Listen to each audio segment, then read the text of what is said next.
Hey everybody, welcome back to another episode of Bet on Yourself. I've got a big challenge ahead of me today trying to summarize the episode with Stephen Levy, the editor-at-large of Wired. I'm going to try my very best.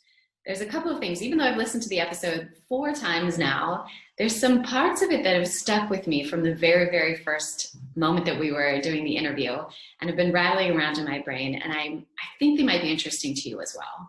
So while we covered the full spectrum of Stephen's career from his university studies all the way through where he is now as editor-at-large at Wired, there's been some important pivot moments that I feel like he created for himself. That might not be the way that he originally saw it, but throughout our conversation, I think that was a recurring theme, that he was really thoughtful about creating opportunities, making pivots, asking the right questions, which to no surprise led him to a career in journalism. But I was really inspired by his path. So to oversimplify the journey, he started college studying literature, and then in his grad studies, he went into a program that would allow him to go in more depth in that subject. But he found it to have more of a scholarly angle that he wanted. So he was figuring out what he wanted to do and took a creative writing course kind of as a pivot. And that's where he found a mentor, a professor that helped him do something that no one else in his program had done before, which was arrange a 3-month internship as part of his graduate studies where he could work at a local paper and receive credit for that. And there he did everything from feature stories and reviewing a local university's play production to editorial pieces, and including some very unglamorous assignments like going to the supermarket every week and tracking the prices on some basic necessities to report on the health of the economy. He was willing to do everything because he really was framing that work, that early stage of trying to learn as much as fast as possible. And that really resonates from my early careers as well. You have to be unafraid to do the unglamorous work and to start really, really small in order to be in the rooms where you can learn the right vocabulary, be exposed to the people who are doing the type of work you want, and really learn the basics and the foundation that will set you up for opportunities in the future. So he mentioned after graduating from his master's that he took his hand at trying to write a novel. Then he went back to his hometown and decided to really try his hand at being a journalist. So he started working for the local paper in Philadelphia. And here he oversimplifies this by saying, and I taught myself how to write for magazines, which I'm sure involved a lot of trial and error. And he mentioned that he got paid $10 a story. So this isn't the glamorous big beginning, but through that experience, he was willing to try a lot of things, meet a lot of people in the Philadelphia magazine, the Philadelphia Inquirer, and got noticed. And he describes this part of his career as a magical time.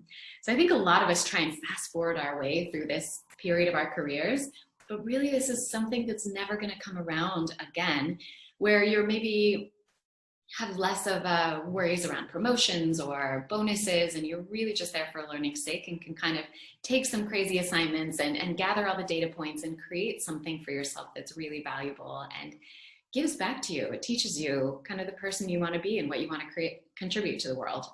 And so during this period of time, Stephen created some writing opportunities for himself just by being willing to try anything. And from that, he got noticed by Rolling Stone, and he was commissioned to do an article on future hackers. Now, this is in the early 80s, before this was part of our regular daily conversations. And he assumed that this assignment would actually be super boring. It didn't sound fun from the description. But once he arrived in Silicon Valley, he was surprised. He found it exciting and exhilarating, and that he was watching the future being made. And that really resonates with my career story as well. I did not think that a career in tech was going to be very exciting, but I found the opposite to be true. I loved having a front row seat to watching the future being created. So because Stephen and I share a fairly unique career, set of peers in our careers, I asked him one of the questions that I'm most commonly asked, which is, has he been able, through his introductions into these very powerful people, has he been able to discern a formula for greatness? Has he seen any common denominators between these high-performing people? And he confirmed that he has, and his list is very similar to mine. He said, first, he's noticed their fearlessness. Second, that they're able to filter out criticism. And third, that they just have this very strong internal compass.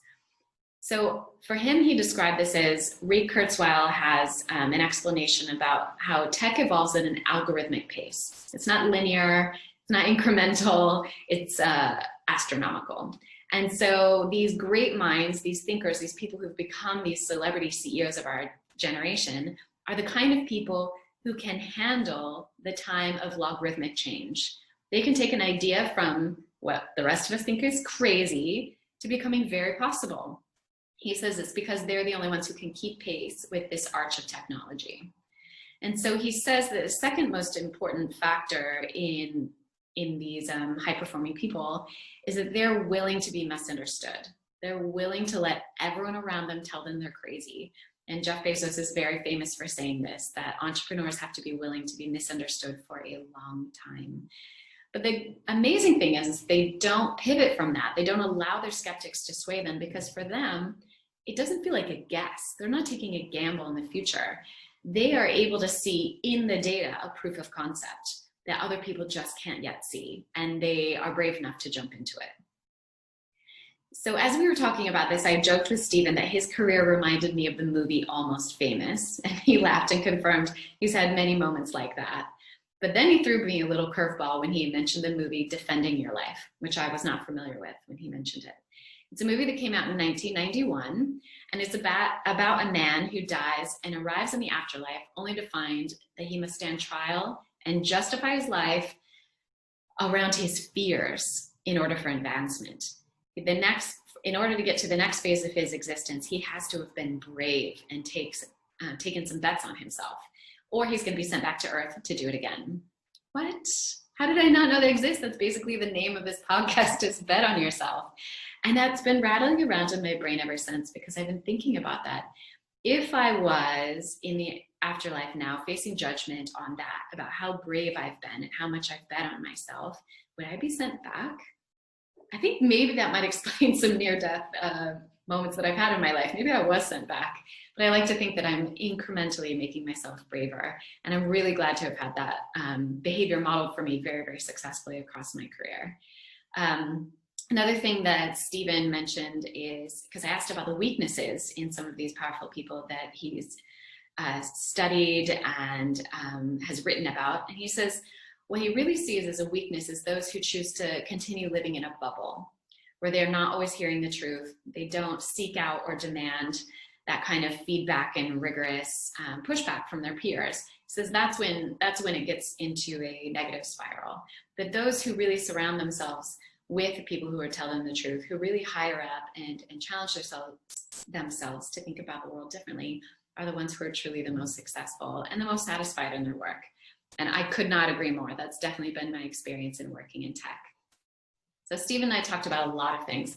We also cover the topics of truth in journalism, about modern democracy, technology's role to be played in that.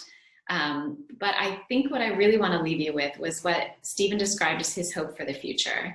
His hope for the future really centered around, especially after this pandemic year we've had in 2020, for him it was around staying connected and knowing that our experiences individually, our thoughts, our desires, our fears, the beauty that we want to create in the world are more in common than different, and that we can band together around this common hope. And that there's more opportunities now than ever for us to come together across all parts of the globe and create the good we want to see in the world. And the last thing I want to leave you with from Stephen Levy's interview was what he calls the commandments of journalism. He says, what you discover in the process of writing is always more interesting than your preconceptions of what it might have been. I think that's true of life in general. When I start a project or meet a new person or get into an environment that's unfamiliar to me, I absolutely am thrilled by what I find, by the surprises that come along the way. And for me, that's been the greatest joy of my career, is to just say yes, drag my own chair into the room, take a seat at the table, and see what might come be. So I hope that this week you'll take an extra bet on yourself, especially thinking about that potential afterlife judgment, and do something truly exceptional that really excites you. I believe in you, and I can't wait to see what your next big bet is going to be. Please share it with me. I can't wait to hear it.